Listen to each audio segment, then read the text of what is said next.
মহাসড়ক খাইতে গেলে মরদ চুয়ালায় ইলেকশনের আগে এটা কি হইলাম ওবা সলেইনর হাস্যবাজার সিটাং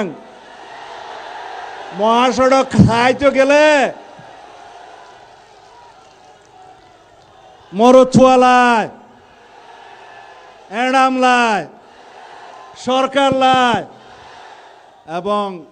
এই সরকারের প্রধানমন্ত্রী লাগে প্রধানমন্ত্রী আজ আসছে না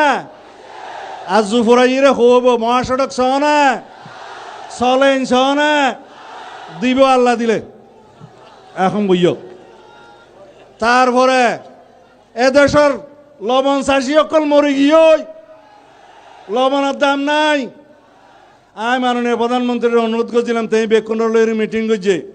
শিল্পমন্ত্রী বাণিজ্য মন্ত্রী বেকুনলে মিটিং করছে খাওয়াতে বাজারের মধ্যে এক প্যাকেট 1 কেজি লবণ খাওয়াতে 40 টাকা 42 টাকা নবা আর লবণ চাষি মাঠত মধ্যে 15 টাকা নভায় 1 কেজি বরাবর ফানা হন হইতে হম করি হইলেও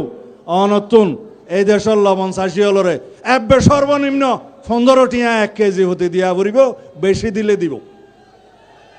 এমন 66 টাকা রাজি আছে না কমপক্ষে ওইয়ে না কথা নহকা ওইয়ে না আচ্ছা দিব আল্লাহ দিলে